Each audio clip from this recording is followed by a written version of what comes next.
எல்லாருக்கும் here is Abisha Gayatri.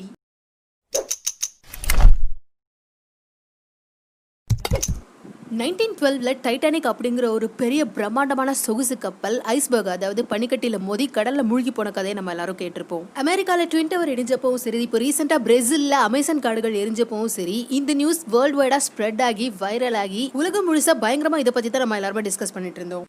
இதே மாதிரி 1912ல டைட்டானிக் கப்பல் மூழ்கி போனப்பவும் அந்த டைம்ல இந்த டாபிக் தான் பயங்கர வைரலா வேர்ல்டு ஃபுல்லா பேசப்பட்டு இருந்தது. அண்ட் இந்த கப்பல் மூழ்கிறதுக்கு முன்னாடியே டைட்டானிக் அப்படிங்கிறது உலகம் ஃபுல்லா ஒரு பேசு பொருளா தான் இருந்துச்சு. அவ்வளோ அட்வர்டைஸ்மெண்ட், அவ்வளோ ப்ரமோஷன் இந்த டைட்டானிக்கு வேர்ல்டு வைடா போயிட்டு இருந்துச்சு. இந்த டைட்டானிக் கப்பல் தான் உலகத்திலே largest ship, the queen of ocean, the unsinkable ship. அதாவது யார் நினைச்சாலும், கடவுளே நினைச்சாலும் இந்த ஷிப்பை மூழ்கடிக்க முடியாது அப்படி இப்படின்னு பயங்கரமான அட்வர்டைஸ்மெண்ட் ப்ரமோஷன் இந்த கப்பலுக்கு போயிட்டு இருந்துச்சு. அண்ட் இந்த கப்பல் கன்ஸ்ட்ரக்ட் பண்றதுக்கு 1912ல இருந்த பண மதிப்பு படி பார்த்தோம் அப்படின்னா $7.5 மில்லியன் அமெரிக்கன் டாலர்ஸ். அதுவே இப்ப இருக்கிற பண மதிப்பு படி பார்த்தோம் அப்படின்னா கிட்டத்தட்ட $400 மில்லியன் அமெரிக்கன் டாலர்ஸ் செலவா இருக்குது அப்படின்னு சொல்றாங்க. தென் இந்த டைட்டானிக் கப்பல்ல உலகத்துல இருக்கிறதுலே ஹை லெவல் லக்ஸூரியஸ் ஃபெசிலிட்டிஸ் எல்லாமே அட்டாச் பண்ணிருக்கோம் அப்படின்னு வேற லெவல் ப்ரமோஷன்ல மக்களிடையே பயங்கரமா பிரபலம் அடையுது. மக்கள் எல்லாரும் இந்த கப்பல்ல அட்லீஸ்ட் ஒரு தடவையாவது நம்ம டிராவல் பண்ணணும் அப்படின்னு சொல்லிட்டு பயங்கரமா ஆசைப்பட்டு இருக்காங்க அந்த டைம்ல. இப்போ நம்ம ஜெனரேஷன் பீப்புள் கிட்ட கேட்டா கூட டைட்டானிக் பத்தி தெரியாத ஆளே கிடையாது அப்படின்னு ரொம்ப ஈஸியா சொல்லிடலாம். 1912ல இந்த டைட்டானிக் கப்பலுக்கு நடந்த டிராஜிக் இன்சிடென்ட்டை நம்ம காலகட்டத்தில் இருக்கிற பீப்புள் கிட்ட கொண்டு வந்து சேர்த்தது 1997ல வெளியான டைட்டானிக் அப்படிங்கிற ஒரு படம் தான். இந்த படம் ரிலீஸ் ஆனதுமே வேற லெவல்ல சூப்பர் டூப்பர் ஹிட் அடிக்குது. இந்த படத்தோட கதை மக்கள் எல்லாரோட மனசுலயும் ஆழமாய் போய் பதிஞ்சிடுது அப்படின்னே சொல்லலாம். இந்த படம் 1912ல கடலுக்கடியில உண்மையாவே மூழ்கி போன டைட்டானிக் கப்பலோட சோக கதையை தழுவி எடுக்கப்பட்ட படம் தான். டைட்டானிக் ஷிப் இங்கிலாந்துல இருக்கிற சதம்ப்டன்ல இருந்து நியூயார்க் வரைக்கும் போற கப்பல். 1912 ஏப்ரல்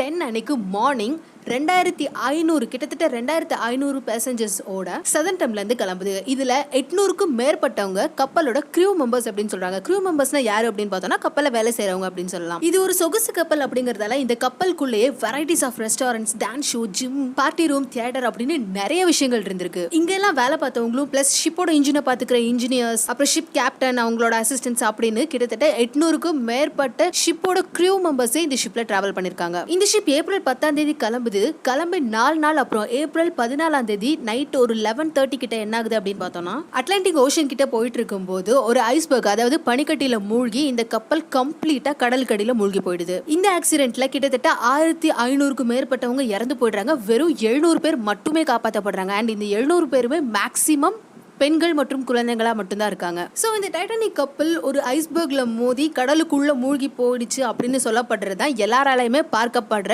எல்லாராலையுமே அக்செப்ட் பண்ணப்படுற ஒரு அபிஷியலான ரீசன் அப்படின்னு சொல்லலாம். ஆனா இந்த டைட்டானிக் கப்பல் மூழ்கிறதுக்கு பின்னாடி நிறைய கான்ஸ்பிரசி தியரிஸ் வலம் வந்துட்டு இருக்கு. கான்ஸ்பிரசி தியரினா என்ன அப்படின்னு பார்த்தோம்னா ரூமர்ஸ்னு சொல்லலாம், கட்டுக்கதைன்னு சொல்லலாம், இல்ல இதை நம்புறவங்களுக்கு இதுதான் உண்மை அப்படின்னு சொல்லலாம். சோ கான்ஸ்பிரசி அப்படிங்கிறது உண்மையாவும் இருக்கலாம், இல்ல கட்டுக்கதையாவும் இருக்கலாம். இது பாக்குற மக்களோட பார்வையை பொறுத்தது. இந்த வீடியோல நம்ம டைட்டானிக் கப்பல் மூழ்கிறதுக்கு பின்னாடி இருக்கிற கான்ஸ்பிரசி தியரிஸ் என்னென்ன அப்படின்னு நம்ம பார்க்கலாம். வீடியோக்குள்ள போறதுக்கு முன்னாடி சப்ஸ்கிரைப் பண்ணாதவங்க சப்ஸ்கிரைப் பண்ணிட்டு அப்படியே பக்கத்துல இருக்கிற பெல் ஐகான் கிளிக் பண்ணிக்கோங்க. இப்போ நம்ம வீடியோக்குள்ள போலாம். 1912ல டைட்டானிக் கப்பல் ஒரு ஐஸ்பர்க்ல மோதி கடலுக்குள்ள மூழ்கி போன கதை தான் நம்ம எல்லாருமே கேள்விப்பட்டிருப்போம். ஆனா 1912ல கடலுக்குள்ள மூழ்கி போன கப்பல் டைட்டானிக்கே கிடையாது. பாக்குறதுக்கு அச்சஸ்லா டைட்டானிக் மாதிரியே இருக்கிற இன்னொரு கப்பல், அது பேரு ஒலிம்பிக் அப்படின்னு சொல்றாங்க. டைட்டானிக் கப்பலோட ஓனர் கம்பெனி யாரு அப்படின்னு நம்ம பார்த்தோம்னா white star line. White star line அப்படிங்கிற கம்பெனி தான் டைட்டானிக் கப்பலை ஓன் பண்ணுது. இந்த ஒயிட் ஸ்டார் லைன் அப்படிங்கிற கம்பெனி நிறைய ஷிப்ஸ் ஓன் பண்றாங்க. இதுல 1911ல இருந்து 1950க்குள்ள 3 மிகப்பெரிய ஒலிம்பிக் கிளாஸ் அப்படின்னு சொல்லப்படுற சொகுசு கப்பல் உருவாக்குறாங்க. First one Olympic, second one Titanic, third one பிரிட்டானிக். So first இந்த ஒலிம்பிக் அப்படிங்கிற கப்பலை தான் 1911ல லான்ச் பண்றாங்க. 1911 செப்டம்பர் மாசம் என்ன ஆகுது அப்படின்னு பார்த்தோம்னா இந்த ஒலிம்பிக் கப்பல் கடல்ல போயிட்டு இருக்கும்போது பக்கத்துல இருக்கிற ஒரு கப்பலை இடிச்சு ஆக்சிடென்ட் ஆயிடுது. இந்த ஆக்சிடென்ட்ல ஒலிம்பிக் கப்பல்ல ஒரு பெரிய ஹோல் விழுந்து பயங்கரமா டேமேஜ் ஆயிடுது. யூசுவலா ஏதாவது கார் பைக்னு ஆக்சிடென்ட் ஆகி டேமேஜ் ஆனா கூட நம்ம போய் இன்சூரன்ஸ் கிளைம் பண்ணுவோம்ல. சோ அதே மாதிரி இந்த கம்பெனி ஒலிம்பிக் கப்பல் ஆக்சிடென்ட் ஆகி டேமேஜ் ஆனதும் இன்சூரன்ஸ் கம்பெனி கிட்ட போய் காசு கேக்குறாங்க. ஆனா அந்த இன்சூரன்ஸ் கம்பெனி வந்து இடிச்சது நீங்க தான், சோ உங்க மேலதான் தப்பு, அதனால காசு கொடுக்க முடியாது அப்படின்னு சொல்லிடுறாங்க. சோ இந்த ஷிப்போட ஓனர் கம்பெனிக்கு பயங்கரமான லாஸ் வந்துடுது. டேமேஜ் ஆன இந்த ஒலிம்பிக் ஷிப்பை ரிப்பேர் பண்ணணும் அப்படின்னாலும் பயங்கரமா காசு ஆகும். பக்கத்துல இன்னொரு ஷிப் கன்ஸ்ட்ரக்ட் பண்ணிட்டு இருக்காங்க, அதுதான் டைட்டானிக். அந்த ஷிப்பை ஃபுல்லா கன்ஸ்ட்ரக்ட் பண்ணி முடிச்சு அதுக்கப்புறம் அதை ஓட விட்டு ப்ராஃபிட் எடுக்கணும் அப்படின்னாலும் அதை கன்ஸ்ட்ரக்ட் கலெக்ட் பண்ணி முடிக்கிறதுக்கு பயங்கரமா காசு ஆகும். சோ எப்படி பார்த்தாலும் இந்த கம்பெனி பயங்கரமான ஒரு லாஸ்க்குள்ள போயிடும். சோ இந்த ஒயிட் ஸ்டார் லைன் அப்படிங்கிற கம்பெனி என்ன பண்ணலாம் அப்படின்னு யோசிச்சு ஒரு பிளான் பண்றாங்க. டேமேஜ் ஆன ஒலிம்பிக் கப்பல்ல இருந்து ஒலிம்பிக் அப்படிங்கிற நேம அலைகா அப்படியே தூக்கிட்டு டைட்டானிக் அப்படிங்கிற போர்டை மாட்டி வச்சிடுறாங்க. அந்த பக்கம் கன்ஸ்ட்ரக்ஷன் ஒர்க் போயிட்டு இருந்த டைட்டானிக் கப்பல்ல டைட்டானிக் அப்படிங்கிற நேம தூக்கிட்டு ஒலிம்பிக் அப்படின்னு மாட்டி வச்சிடுறாங்க. ஒரு கப்பல்ல ரிப்பேரிங் ஒர்க் போயிட்டு இருக்கு, ஒரு கப்பல்ல கன்ஸ்ட்ரக்ஷன் ஒர்க் போயிட்டு இருக்குது. சோ ரெண்டு பக்கமே ஒர்க் நடந்துட்டு இருக்குது, ரெண்டு கப்பலுமே ஒர்க் நடந்துட்டு இருக்கு. பாக்குறதுக்குமே ரெண்டுமே அச்சசலும் ஒரே மாதிரி இருக்கு. அப்படிங்கறதால எந்த கப்பல் டைட்டானிக் எந்த கப்பல் ஒலிம்பிக் அப்படின்னு யாராலையுமே வித்தியாசம் கண்டுபிடிக்க முடியல. சோ யாருக்குமே சந்தேகமும் வரவே இல்லை. சோ இப்போ இந்த டேமேஜ் ஆன ஒலிம்பிக் அப்படிங்கிற கப்பல் டைட்டானிக் அப்படிங்கிற நேம் போர்டை மாட்டிட்டு கடல்ல போகுது. பயங்கரமா ஹோல் விழுந்து டேமேஜ் ஆன ஒரு ஷிப் கடல்ல போகுது அப்படின்னா ஏதாவது ஒரு சின்ன தப்பு நடந்தா கூட அது கடல்ல சிங்க் ஆயிரும் அப்படிங்கிறது ஃபேக்ட். இதுலயே ரெண்டு வெர்ஷன் ஆஃப் தியரி இருக்கு. ஃபர்ஸ்ட் வெர்ஷன் ஆஃப் தியரி என்ன அப்படின்னா, ஒலிம்பிக் கப்பல் ஓடுறது மூலமா கிடைக்கிற ப்ராஃபிட்டை வச்சு தான் இந்த ஒயிட் ஸ்டார் லைன் அப்படிங்கிற கம்பெனி தன்னோட அடுத்தடுத்த ப்ராஜெக்டை கண்டினியூ பண்ற மாதிரி இருந்துச்சு. இப்போ இந்த ஒலிம்பிக் கப்பல் ரிப்பேர் ஆகி நிக்கிறதால ஒலிம்பிக் கப்பல் மூலமாவும் ப்ராஃபிட் எடுக்க முடியல, அதுக்கப்புறம் அடுத்தடுத்து கன்ஸ்ட்ரக்ஷன்ல இருக்கிற கப்பலையும் கட்டி முடிக்க முடியல, அதுக்கு காசு இல்லை. ஸோ என்ன பண்ணலாம் அப்படின்னு இந்த கம்பெனி யோசிச்சுட்டு இருக்கும்போது இந்த ஒலிம்பிக் ஷிப்பே டைட்டானிக் அப்படின்னு பேரை மாத்தி ஓட விட்டு ப்ராஃபிட் எடுக்கலாம் அப்படின்னு நினைச்சு ஒலிம்பிக் ஷிப்பை டைட்டானிக்னு பேரை மாத்த அது அப்படியே கடல்ல போய் தெரியாம ஐஸ்பர்க்ல இடிக்க இது இவ்வளோ பெரிய டிராஜிக் இன்சிடென்ட்டா முடிஞ்சிருச்சு. இது ஒரு வருஷன். இன்னொரு வருஷன்ல என்ன சொல்றாங்க அப்படின்னா, இந்த ஒயிட் ஸ்டார் லைன் அப்படிங்கிற கம்பெனி வேணும்னே இன்சூரன்ஸ் காசை கிளைம் பண்றதுக்காக டேமேஜ் ஆன கப்பலை கடலுக்கு அனுப்பி மூழ்கடிச்சு இன்சூரன்ஸ் காசை கிளைம் பண்ணிட்டாங்க அப்படின்னு சொல்றாங்க. லாஸ்ட் டைம் ஒலிம்பிக் கப்பல் டேமேஜ் ஆகும்போது என்ன சொன்னாங்க, இது வந்து உங்க தப்பு, உங்க மேலதான் மிஸ்டேக், ஸோ இன்சூரன்ஸ் காசு தர முடியாது அப்படின்னு இன்சூரன்ஸ் கம்பெனி சொல்லிட்டாங்களா. ஸோ இந்த டைம் வந்து டைட்டானிக் கப்பல் மூழ்கினதுக்கு ஐஸ்பர்க் தான் காரணம், அதாவது நேச்சர் தான் காரணம், இதுக்கும் எங்களுக்கும் சம்பந்தமே கிடையாது, ஸோ எங்க மேல எந்த தப்புமே கிடையாது அப்படின்னு சொல்லி இன்சூரன்ஸ் காசை கிளைம் பண்ணிக்கிறாங்க. இது ஒரு இன்சூரன்ஸ் ஸ்கேம், இன்சூரன்ஸ் காசை கிளைம் பண்றதுக்காக நடத்தப்பட்ட ஒரு ஆக்சிடென்ட் அப்படின்னு நிறைய பேரால சொல்லப்படுது. சோ கடல்ல மூழ்கி போனது ஒலிம்பிக் கப்பல் தான், டைட்டானிக் கப்பல் கிடையாது அப்படின்னு சொல்றதுக்கு சில விஷயங்கள் சொல்றாங்க. அது என்னென்னலாம் அப்படின்னு நம்ம இப்ப பார்க்கலாம். ஒயிட் ஸ்டார் லைன் கம்பெனில இதுவரைக்கும் வேலை செய்யாத நியூ க்ரூ மெம்பர்ஸ் டைட்டானிக்ல வேலை செய்யறதுக்கு அப்பாயிண்ட் பண்றாங்க அப்படின்னு சொல்றாங்க. அதுவும் டைட்டானிக் கப்பல் கிளம்புறதுக்கு 1 வீக் முன்னாடி தான் அவசரமா இவங்க எல்லாத்தையும் வேலைக்கு அப்பாயிண்ட் பண்றாங்களாம். ஆல்ரெடி இந்த கம்பெனி நிறைய ஷிப்ஸ் ஓன் பண்ற கம்பெனி தான். சோ இவங்க கிட்டயே தாராளமா நிறைய க்ரூ மெம்பர்ஸ் இருப்பாங்க.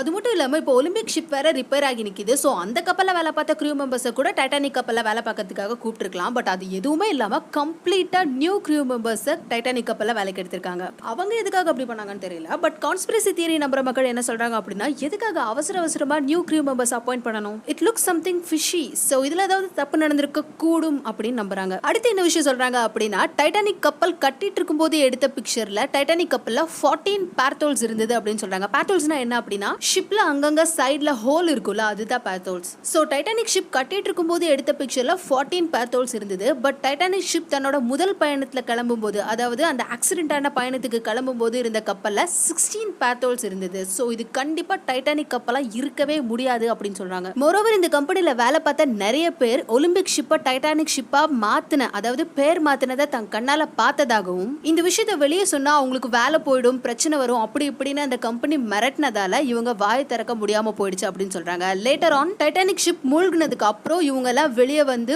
ஓபன் அப் பண்ணதா நிறைய புக்ஸ்ல நிறைய ஆத்தர்ஸ் எழுதியிருக்காங்க. அடுத்த முக்கியமான விஷயம் என்ன அப்படின்னு பார்த்தோம்னா, இந்த கம்பெனியோட, அதாவது இந்த ஷிப்போட ஓனர்ஸான 2 பேர், JP Morgan and J Bruce Ismay, இவங்க 2 பேருமே டைட்டானிக் ஷிப்ல டிராவல் பண்றதா இருந்துச்சு. பட் இவங்க 2 பேருமே ஹெல்த் இஷ்யூ அப்படின்னு காரணம் காமிச்சு லாஸ்ட் மினிட்ல ட்ரிப் கேன்சல் பண்ணிருக்காங்க. தென் ஆக்சிடென்ட் ஆகி, அதாவது டைட்டானிக் ஷிப் ஆக்சிடென்ட் ஆகி 2 நாளுக்கு அப்புறம் ஜேபி மார்கன் பிரான்ஸ்லயும் ஜே ப்ரூஸ் இஸ்மாயி வேல்ஸ்லயும் வித் பெர்ஃபெக்ட் ஹெல்த் காணப்பட்டதா சொல்லிக்கிறாங்க. அண்ட் இந்த டைட்டானிக் கப்பலோட ஓனர் கம்பெனிக்கு க்ளோஸ் ஆன கிட்டத்தட்ட 50 பேர் லாஸ்ட் மினிட்ல இந்த ட்ரிப்பை கேன்சல் பண்ணிருக்காங்களாம். தென் டைட்டானிக் கப்பல் ஆக்சிடென்ட் ஆன டைம்ல அந்த இடத்துக்கு பக்கத்துல SS கலிபோர்னியன் அப்படிங்கிற ஒரு ஷிப் நின்னுட்டு இருந்ததாகவும், அந்த ஷிப் ஒரு பேசஞ்சர் ஷிப் தான், ஆனா அதுல ஒரு பேசஞ்சர்ஸ் கூட இல்ல, பட் பிளாங்கெட்ஸ் அண்ட் வார்ம் க்ளோத்ஸோட அந்த ஷிப் அங்க நின்னுட்டு இருந்துச்சு அப்படின்னு சொல்றாங்க. அதாவது டைட்டானிக் ஷிப் மூழ்க போறது முன்னாடியே தெரிஞ்சு அந்த பேசஞ்சர்ஸை கூட்டிட்டு போறதுக்காக அந்த ஷிப் அங்க வெயிட் பண்ணிட்டு இருந்திருக்கலாம் அப்படின்னு சொல்றாங்க. சோ இந்த இன்சிடென்ட் எல்லாம் வச்சு டைட்டானிக் ஷிப்போட ஆக்சிடென்ட் டைட்டானிக் ஷிப் ஓனர்ஸால நடத்தப்பட்ட ஒரு இன்சூரன்ஸ் ஸ்கேம் அப்படின்னு நிறைய பேரால நம்பப்படுது. அமெரிக்கால நடந்த 9/11 அட்டாக், அதாவது ட்வின் டவர் டெரரிஸ்ட் அட்டாக் நம்ம எல்லாருமே நல்லாவே தெரியும். இந்த அட்டாக் கூட அமெரிக்கன் கவர்மெண்டால இன்சூரன்ஸ்க்காக நடத்தப்பட்ட ஒரு அட்டாக். அதுக்கு அப்புறமா அதை டெரரிஸ்ட் மேல பழி தூக்கி போட்டாங்க அப்படின்னு சொல்லிட்டு ஒரு கான்ஸ்பிரசி தியரி கூட அந்த பக்கம் ஓடிட்டு இருக்கு. பட் இது எல்லாமே வெறும் கான்ஸ்பிரசி தியரி தான், நடந்திருக்கலாம் இருக்கலாம் அப்படின்னு வெறும் ரூமர்ஸா தான் சுத்திட்டு இருக்கு. Nothing has proven. நெக்ஸ்ட், இந்த டைட்டானிக் ஆக்சிடென்ட்ல இருக்கிற அடுத்த அடுத்த கான்ஸ்பிரசி தியரி என்ன அப்படின்னு பார்த்தோம்னா, டைட்டானிக் கப்பல் தான் வேர்ல்ட்ஸ் லார்ஜஸ்ட் கப்பல், மோஸ்ட் லக்ஸூரியஸ் கப்பல், அப்படி இப்படின்னு ஃபுல் அண்ட் ஃபுல் பணக்காரங்களையே டார்கெட் பண்ணி டைட்டானிக் கப்பல் விளம்பரப்படுத்தப்பட்டுச்சு. ஸோ உலகத்துல இருக்கிற நிறைய மிகப்பெரிய பணக்காரங்க எல்லாருமே இந்த ட்ரிப்ல டைட்டானிக் கப்பல்ல இருந்தாங்க. டைட்டானிக் ஷிப்போட ஓனர் ஜேபி மார்கன் என்ன பிளான் பண்ணாரு அப்படின்னு சொல்லப்படுது அப்படின்னா, இந்த டைட்டானிக் கப்பலை மூழ்கடிச்சிட்டா டைட்டானிக் கப்பல்ல இருக்கிற எல்லா மிகப்பெரிய பணக்காரங்களும் இறந்து போயிடுவாங்க. தன்னோட எனிமீஸ் எல்லாத்தையும் எலிமினேட் பண்ணிட்டு தான் ஒரு மிகப்பெரிய பணக்காரா உலகத்துல வலம் வரணும் அப்படின்னு இவர் பிளான் பண்ணாரு. அதுக்காக தான் இந்த ஆக்சிடென்ட் நடத்தப்பட்டுச்சு அப்படின்னு சொல்றாங்க. அண்ட் இந்த ஷிப்ல கிட்டத்தட்ட 2500 பேர் டிராவல் பண்ணிருக்காங்க. பட் ஏதாவது ஆக்சிடென்ட் நடந்துச்சுன்னா காப்பாத்துறதுக்காக ஷிப்ல லைஃப் போட்ஸ் வச்சிருப்பாங்கல்ல, ஸோ இந்த லைஃப் போட்ஸ் வந்து வெறும் 1000 பேருக்கு தேவையான லைஃப் போட்ஸ் தான் அந்த கப்பல்ல இருந்தது அப்படின்னு சொல்றாங்க. இது கான்ஸ்பிரசி கிடையாது, இது ஃபேக்ட். நிஜமாவே அந்த கப்பல்ல 1000 பேருக்கு தேவையான லைஃப் போட்ஸ் மட்டும் தான் இருந்துச்சு. ஸோ இந்த ஆக்சிடென்ட்ல 1500க்கும் மேற்பட்ட பேர் இறந்து போயிடுறாங்க. வெறும் 700 பேர் மட்டுமே காப்பாற்றப்படுறாங்க. அந்த 700 பேர்லுமே மேக்ஸிமம் குழந்தைங்களும் பெண்களும் தான் இருக்காங்க. யூஸ்வலா ஏதாவது ஆக்சிடென்ட் நடந்துச்சு அப்படின்னா ஃபர்ஸ்ட் குழந்தைங்களையும் பெண்களையும் தான் காப்பாற்றுவாங்க. ஸோ இந்த ஆக்சிடென்ட்லயும் அதே தான் நடந்திருக்கு. ஃபர்ஸ்ட் குழந்தைங்களையும் பெண்களையும் தான் காப்பாத்திருக்காங்க. ஸோ இந்த ட்ரிப்ல டிராவல் பண்ண மிகப்பெரிய பணக்கார ஆண்கள் இறந்து போயிடுறாங்க. And obviously JP Morgan over நைட்ல யூரோப்ல மிகப்பெரிய பணக்காரர் ஆயிடுறாரு. இது மாதிரி டைட்டானிக் கப்பலை பத்தின கான்ஸ்பிரசி தியரிஸ் 100 வருஷம் டைட்டானிக் கப்பல் ஆக்சிடென்ட் ஆகி 100 வருஷம் ஆன அப்புறமும் இன்டர்நெட்ல வலம் வந்துட்டு தான் இருக்கு. கான்ஸ்பிரசி தியரிஸ் எதுவுமே உண்மையா இருக்கணும் அப்படிங்கிற அவசியம் கிடையாது. இது எல்லாமே வெறும் ரூமர், கட்டுக்கதை அப்படின்னு சொல்லலாம். அண்ட் இதை நம்புறவங்களுக்கு இது உண்மை. ஸோ இது மாதிரி நிறைய சுவாரஸ்யமான விஷயங்கள் தெரிஞ்சுப்போம், அப்டேட் பண்ணிப்போம், அப்கிரேட் ஆயிப்போம். லெட்ஸ் கீப் எக்ஸ்ப்ளோரிங் சொல்லிட்டு வீடியோல சைன் ஆஃப் ஆகிறேன். இந்த வீடியோ பிடிச்சிருந்தா லைக் பண்ணுங்க, ஷேர் பண்ணுங்க, கமெண்ட் பண்ணுங்க, மறக்காம சப்ஸ்கிரைப் பண்ணிட்டு பக்கத்தில் இருக்கிற பெல் ஐகான் கிளிக் பண்ணிட்டு